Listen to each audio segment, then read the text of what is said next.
You're listening to the Backyard TARDIS Random Thoughts Podcast, part of the Red 5 Network. This podcast was originally recorded the end of January and was intended to release the first week of February. But life happens, and it's now May. However, I feel this podcast aged well, and I wanted to release it.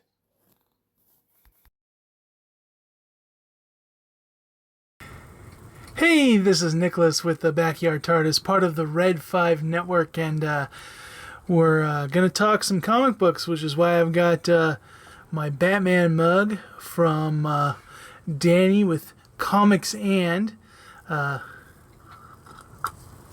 also part of the Red 5 Network, and I'm trying out a new mic, which was actually gifted to me for a while back ago from Coruscant Radio Underground, Science Fictionary podcast, also part of the Red 5 Network, and I finally got the stuff to be able to hook it up to make it work with my equipment.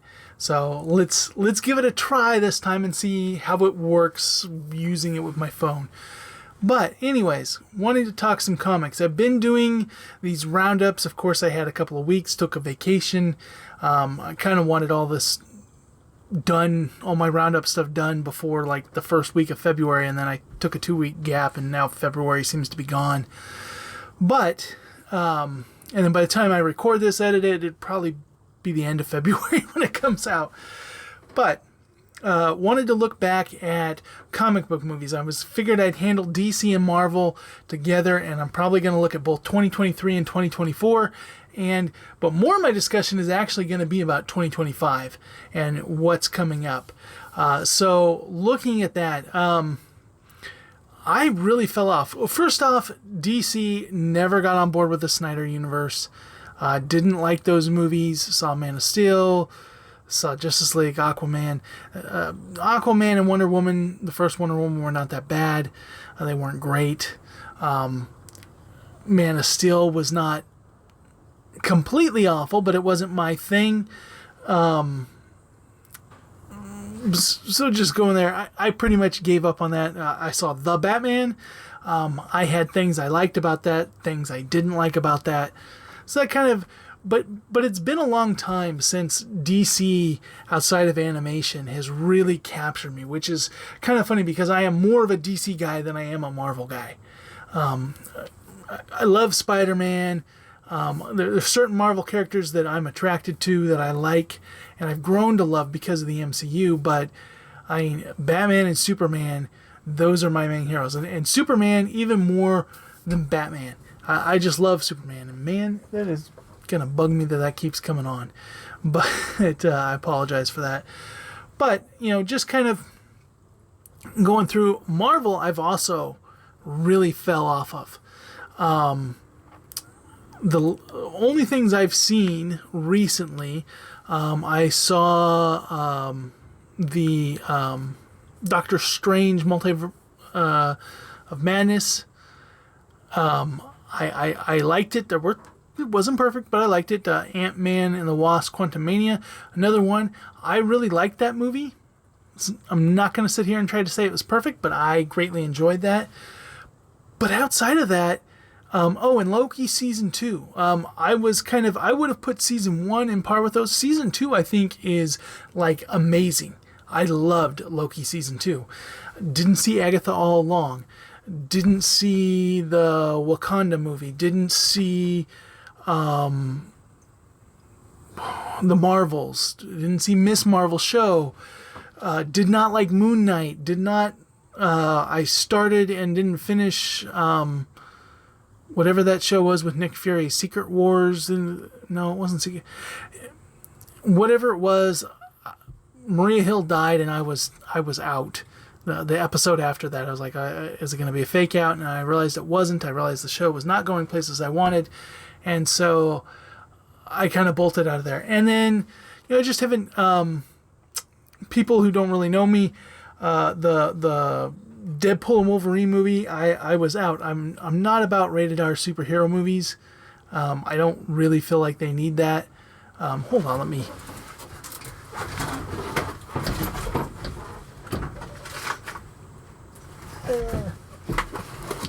See, this is Adventures in Locksmith here.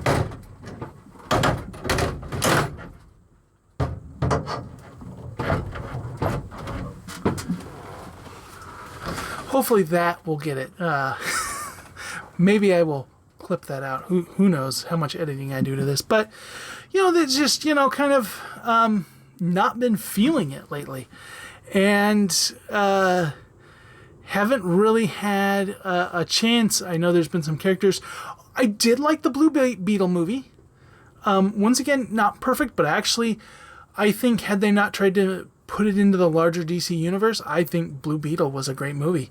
And I really like Jaime Reyes. I like the actor that plays him from Cobra Kai. But I like the character. And I pretty much any of the viewers that like that, I was introduced to the character not through the comics. I was introduced to it through Young Justice. And I think a lot of these, the same thing with Miles Morales and stuff, I think a lot of these people are getting introduced to these characters through the cartoons, which is why a lot of people are shocked about White Tiger being played by a girl, but I got introduced to her through the Spider-Man cartoon. So you have a lot of characters here who I think, cartoons is how a lot of this stuff is. As a kid, I wasn't able to do a lot of the comics, so it would be special graphic novels from Borders is how I got a lot of the comics. But, I was getting my comics from a grocery store. We didn't have a comic shop, so there's a lot of Archie, Sonic Archie, licensed stuff like that shows up at grocery stores. But when it came to the DC and Marvel Fair, it was when I could go to a thing. And then of course, when they had all of these Comixology and stuff like that, and they had subscription things, and being able to consume a ton of it, went and did that. But there's a lot of these characters that don't hold a lot, but I do feel like they're new generations coming up. They're talking about Nova and different ones. These ones were in these cartoons, and I think a lot of youth, while the comic book industry is dying out, I think the cartoon industry is really laying the foundation for that. Because let's admit it, the 90s Spider-Man and Batman cartoons built a lot, and the DCAU is where a lot of my early love of comic books comes from, because I couldn't afford them as a kid. I did that later in life when I was a teen, and I could actually buy these graphic novels and stuff from Borders, that I actually got into comics because, couldn't afford that as a kid. But these cartoons, that's where it lived. And so I've really enjoyed that. Now we have this new Spider-Man cartoon. I haven't checked it out. A new Batman cartoon I haven't checked out. Both of them have art styles that really interest me, but then little things in the marketing that kind of make me go, certain changes, critical changes to some of the characters that kind of make me go, wait, what? Penguin's a woman, what they did to how they made Harry Osborn look in that art style, these things kind of made me go, However, kind of the retro aspects of the animation, different style, I want to check both of these out. Also on DC side, everyone's raving about the Penguin. Didn't watch the Penguin. I'm not into gangster movies either, so maybe I'll check it out at some point. Maybe I won't. But, it sounds pretty brutal, and that's just not my thing. Like I said, I don't do rated R comic book movies. Likewise, the Daredevil series. I'm one of the few people that I like the first season. I like the actor. I got into season 2 and I was like, I just can't watch this. This is too much for me. I didn't like the brutal nature of it. It's not what I wanted. I don't find that entertaining. And it's not that I'm so sensitive or I'm a flower or whatever, they can't handle that. I see some of that stuff in real life in my job. I just don't find it as escapism. I don't find gore entertaining. So it's just not my thing. Just not my thing. And so I thought, well, okay, maybe I'll give it a shot, but it seemed like from the trailers and stuff that they were trying to show that, yes, this is going to be just as what the Netflix series was. I'm like the 2% that thought that was too much. I know everybody raves about it. They talk about it, and everybody was worried that Disney was going to dumb it down. I was actually like one of the few guys that was ready for dumbing it down a little bit. Not dumbing it down, but PG-13ing it more. Get rid of that not rated. But we got a series of trailers. And so I would say that Marvel has slowly, from the Eternals onward, has just slowly taken away any interest I have in the MCU. And I think it's one of those things that even when I didn't like an MCU movie, or I had an inkling that I wouldn't like it, I still went and saw it. I was like, I gotta go see that, I gotta go see that, I gotta go see that. And they slowly have just gotten me to a point, and a lot of it's the shows, that have made me not that interested. Now, we've got Captain America Brave New World. It's in theaters right now. The reviews are mixed. And I see 3 different kind of reviews come out. It's the worst thing ever. The Eternals are right there. I don't believe it's the worst thing ever. I just don't. Or, it's the best thing ever. It's amazing. What are people talking about? This thing knocked it out of the park. I also don't believe you. When you say that, I just don't believe you. And then I've seen a number of people, a lot of people I trust, give it a 6, a 5 out of 10, a 6 out of 10. It's not the worst MCU movie. You can definitely tell it had a lot of reshoots. There were fun moments. There were moments that didn't make sense. A lot of convoluted plot points brought up in it. But if you go, turn your brain off, just enjoy the action, it's fun. But nothing great. But it's nothing so offensive that you're like, I hate that this is part of the MCU. And so I kind of felt like that's where it's at. And I'm waiting for a few more people. And maybe if I'm in a position and I have money and free time, which, by the way, usually don't happen at the same time for me. I have money when I'm working nonstop, getting tons of calls. When I'm not getting calls, like this week, I've watched, sat on my phone and I've watched the OT, Star Wars Trilogy. I've watched most of the Eccleston series of Doctor Who. Just sitting around on my phone watching stuff, and instead of recording, because I've been worried that if I record, then I get calls and I'd have to pause the recording to take the calls. And so I was just I was like, no, I need to get a few jobs, get some bills paid, and then I'll feel comfortable to record. And make those calls wait. And so I haven't had the money to go to the theater. I've had the time, haven't had the money, and haven't had a lot of the desire to go see this movie just because it's so mixed in reviews. This is not to say that angry YouTubers have suddenly made me not go to this movie. It just kind of, I've looked at the reviews, I've kind of thought about what I would expect from this movie, and it's not a must-go see.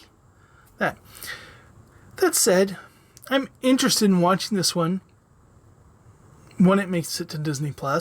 Can't say that about, there's been a lot of movies that I've just not watched it, even though it's on Disney+. I pay for Disney+, which, by the way, Disney+, it's funny to me, Disney Plus has a lot of value for me. But people, I see it the way they talk about game systems. Like, they're like, oh yeah, what's the Nintendo Switch done first? Like, I'm like, do you realize the size of the library on this system? But so many people chase whatever the latest trend game is. And like, game comes out and like 2 months later, it's like, this system has no originals. It's like, but that's just how people work. But for me, the back catalog is everything for me on the Switch. I love the back catalog on the Switch. I love the back catalog on Disney+. So every day I watch episode of a sitcom or a crime drama or something with my family. We've been going through Castle right now. Just that's on Disney+. We went through like Boy Meets World and those things. Disney+. So we're putting it in My daughter, she's watching Phineas and Ferb and Kim Possible and stuff. She's doing that on Disney Plus. I go back, watch the Star Wars movie. So this stuff has value in that respect. But no, I don't think Disney Plus is putting out the greatest originals, although I don't watch a lot of the originals on other streaming services. I mostly use it to go watch past stuff. So in that way, it has a value for me. But when these movies get there, I'm going to go see it one way or another, eventually. What shocked me is the Thunderbolts trailer. That trailer really got me hyped because I hadn't been interested in the Thunderbolts. I don't like the Suicide Squad movies. Once again, the more mature. I also don't. Part of that, though, is I also don't like James Gunn's humor in movies, but we'll get to that in a bit. But I really thought, well, the Thunderbolts are basically the Suicide Squad of Marvel. But that trailer made me smile and laugh so much, seemed so much more perfect, and seemed like everything that Captain America Brave New World is that I wanted from that is what the Thunderbolts is giving me. Because Captain America Brave New World feels to me like it's a wrong title, because it seems like it's a Falcon movie and it's a Hulk movie as far as with the story, because I've listened to all the spoiler reviews and stuff, mashed together and then called a Captain America movie. The Thunderbolts looks perfect. Now, I'm hoping the Red Hulk will appear in the Thunderbolts, because I think it's Thunderbolt Ross. I mean, he's supposed to be part of it. So, but the humor, I really liked Black Widow as a movie. That's a movie that I think gets hate because of when it came out. If it had come out before she had died, I think that movie would have done so much better. And it should have came out then. But to me, that movie was a lot of fun. Now, I will admit, I am somebody who did not like the portrayal of Taskmaster. I wish they would have just made that its own unique character, because that was not Taskmaster. But, as it works out, I enjoyed it. And so I'm really looking forward to having the Red Guardian, Bucky, Elena. I want to see these characters together. I'm also somebody who didn't hate the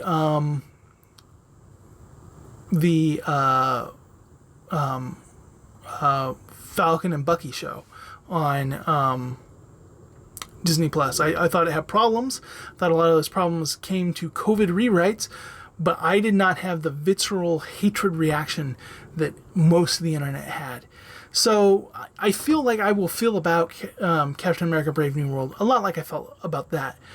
But all that being said, I look at these things and I go, yeah, that's how I felt about these. But Thunderbolts looks really, really good. I'm really excited for that one.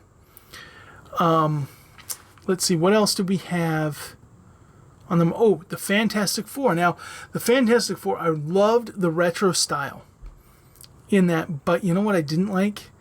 Pedro Pascal as Mr. Fantastic. He just looks like he's miscast. The guy who's playing the Thing, and Sue Storm, like none of them really felt like proper casting to me. I don't know who would, I don't know what, but they felt off to me. The early 2000s one, that second movie was atrocious. I do feel like it had great casting. Movie wasn't the greatest. It was corny. Didn't follow comics exactly, but I like it. This looks like it's going to go even more into the camp corny, but be closer to comics and stuff like that. However, I just have a hard time when I think of Mr. Fantastic. I think of very slender, skinny, tall guy. That's not what Pedro Pascal is. Now, Pedro Pascal's not fatty, but he's got roundness to his face. He's not like super tall torso, which is just what I think of when I think of stretchy guy. and he just doesn't scream stretchy guy to me. I don't know. I'm having a hard time with that. I'm cautiously optimistic now. I know somehow it's going to rope back in to Doomsday and Doctor Doom into the main MCU, which means it's going to have some sort of multiverse, because this is obviously an alternate Earth 60s. Now, I love like what the 60s thought the future was, where it was like 60s but futuristic. I love that style. It drives me nuts. Sleek modernism, different things. I really wish we had more stuff in the future now that looked like what the 60s thought the future would look like. And a lot of that, was very much more colorful. It had lines and curves and bubbles for no apparent reason that were functional, but it was just because it looked cool. And I miss that. I miss that sci-fi now, because we live in a world where we all have little iPhones and earpieces and all this kind of stuff, that seeing that more cartoonish look at the future is now outside of our realm.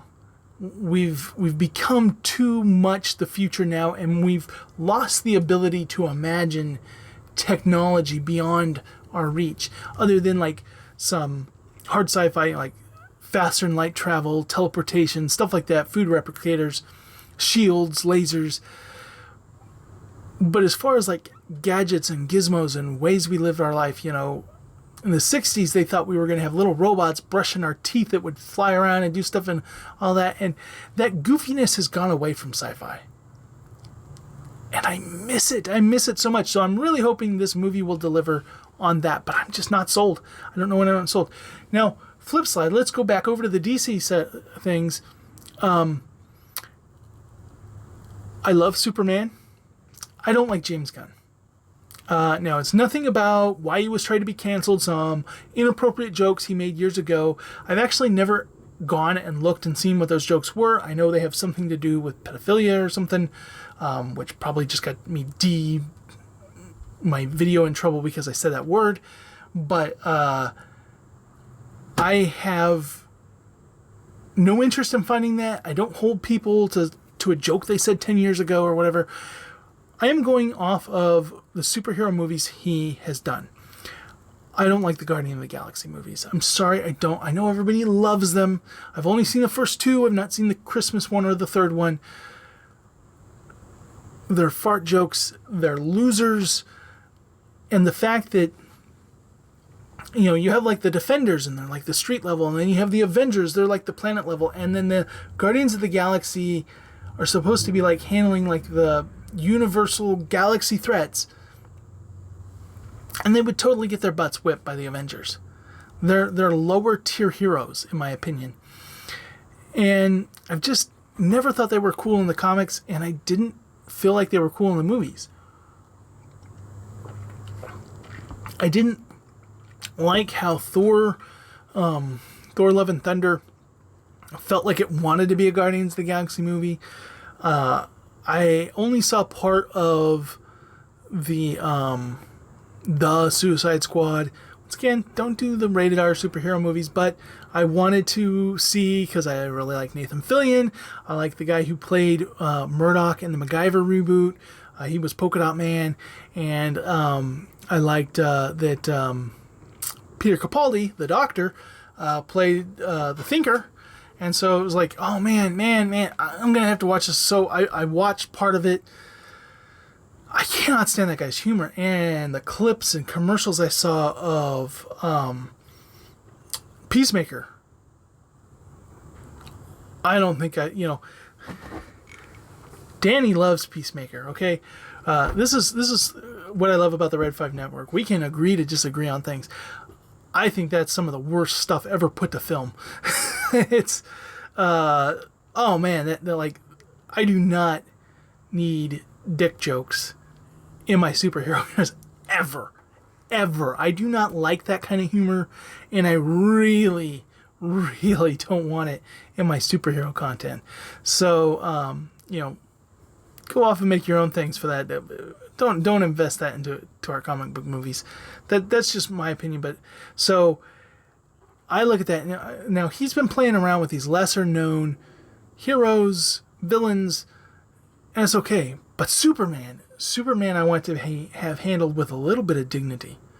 And I just can't see his humor working with Superman. That said, outside of the picking who Nathan Fillion, which Guardian he was going to play, and I almost feel like that because he already played a DC role, maybe they did that just so he would have that bowl haircut and he'd be unrecognizable. But outside of that, everything about that trailer just screams Superman to me. I mean, when he saves that kid and the music, it brought tears to my eyes. That looked so good. I loved how they introduced Crypto, and it wasn't like overly silly, but I could see I didn't like the Super Pets movie. So animated movie. So, I don't want it to get too silly, but this looks good. This looks like something I'm going to be interested in. And I went from, I am absolutely no way, have zero interest in this movie from the moment they announced James Gunn was going to be handling it, to, depending on trailers, depending on what other people review it, I might just go see this in theaters. The Fantastic Four went from a movie that I was like, oh yeah, Fantastic movie in the MCU, done by that. Saw Pedro Pascal in there and I was kind of, might not see this. I went from 100% going to. So now these two movies, they went from this to now they're both kind of in the middle. And strangely enough, Thunderbolts, which was another one that was down, like that's now a definite. Now, what I won't be going and seeing is the Lobo movie. I have no interest in a Lobo movie. Don't like Lobo as a character. He was a fun cameo type thing, but he's a character that I find annoying. I don't want to see Lobo movie or series or whatever they're doing with it. And that's exactly the kind of humor that I expect James Gunn to have a field day with. Supergirl movie. I'm a big fan of Supergirl. Big fan of Supergirl. Would like Supergirl to be done with some justice. I really, really gave the CBS turned CW Supergirl a chance. I didn't give it a chance. I gave it lots of chances, and that show became unwatchable for me.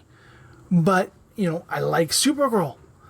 And, so I would really like to give a Supergirl movie a shot. I feel weird that is like the second movie in production. You're going Superman and then Supergirl. And the fact that they can't get Batman nailed down. I mean, Robert Pattinson is going to end up playing old Bruce in Batman Beyond by the time that movie's made. It's kind of interesting how they're working with this world. I would love for them to do another shot at the Flash. Flash is I love speedsters. I'm a Sonic the Hedgehog fan. I will not see that Flash movie. Ezra Miller is not the Flash. I'm sorry. I'm never going to believe him to be the Flash. And I would have rather seen Batwoman than I would have, or Batgirl movie or whatever it was, than that Flash movie.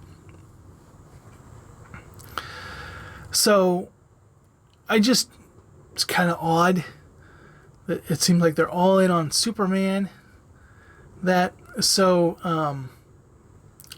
excited. I'm interested, and of course I'm interested in Robert Downey Jr. How they're going to work him in as Victor Von Doom.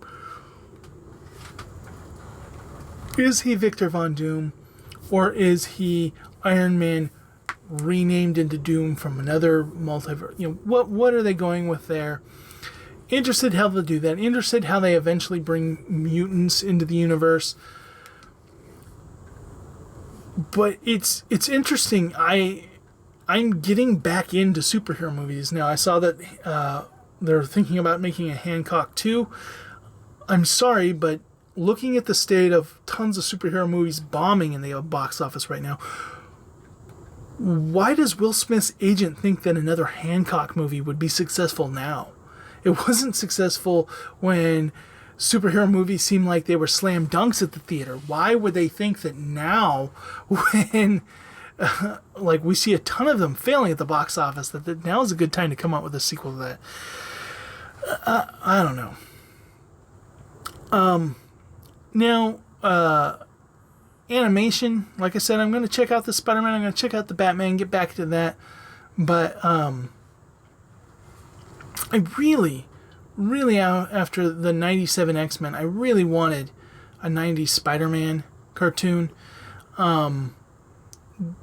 That's been my favorite portrayal of Spider-Man ever, so I would love to see that come back. And let's see, what else do we have coming up on the I can't think of this. So just going to kind of end this talking about the other big movie that's coming out in July, which is Jurassic World Rebirth. Very interested in that. It has Scarlett Johansson, the Black Widow, in it. A lot of people already cried, it's going to be about a woman saving all these men on the...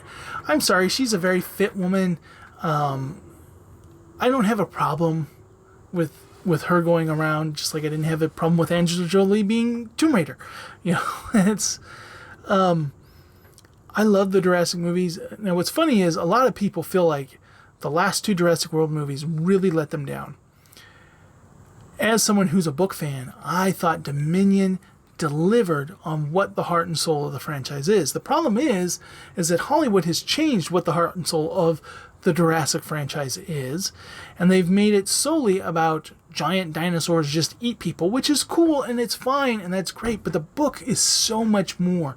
It is a commentary on the hubris of mankind messing with genetics, and they are doing it. The dinosaurs are more just to get the ball rolling, get the money. Hammond was not somebody who believed in people experiencing the theme park, which is how they portrayed in the movies. No, he was about money. It was about money and the power of genetics and all the medicine and corporate things and all the things that unlocking the genome would accomplish. The power that it would get over mankind, make them more powerful than governments. And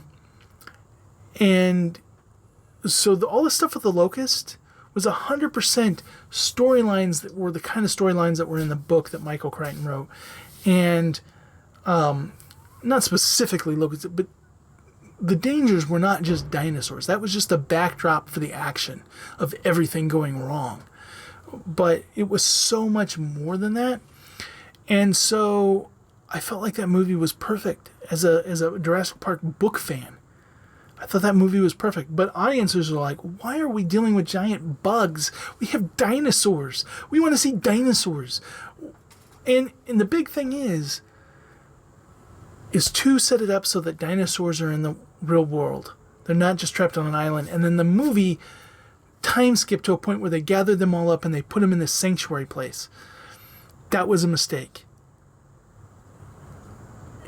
They should have done a movie about dinosaurs being a problem around the world, having to capture them, bring them back, stuff like that. Maybe done a TV series or a web series or something. I know they did like a couple of things about the experience of it, like a short little thing, but they should have done more because that's what audiences wanted. And then let's bring all the cast back and, hey, you did 1, 2, 3, you did another 3, and then you could have had a movie that brought all the cast back that was like Jurassic Kingdom or something, that did all this, or Jurassic Fallout or something, That's just me. So, like that, but, I love superheroes, want to see this stuff come back. What will we talk about in the next video? I am debating between talking about some of the Doctor Who news, and I'm debating about talking about Rooster Teeth, because there's kind of a retrospect of this past year. What's the future? That's another one that I need to go into. So I don't know which one I'm going to talk about first, but both are kind of spicy in the news right now. But I really wanted to talk about these after all the Super Bowl commercials for these properties. Kind of been on a low when it came to the superhero stuff, and I like that this is getting me excited for superhero movies again. So what do you guys think? Which of these movies do you want to see? Which movies are you seeing in July? Which ones are you not seeing? Let me know down in the comments below, and I will catch you in the next video. Greetings, listener. Just a reminder that the podcast you just heard is a proud member of the Red 5 Network family. Red 5 Network offers you a great variety of shows you'll be sure to love. So the next time you're itching for quality content, make sure you head over to Red 5 Network. You'll find this podcast along with a whole lot more. All wings report in. It's the Red 5 Network.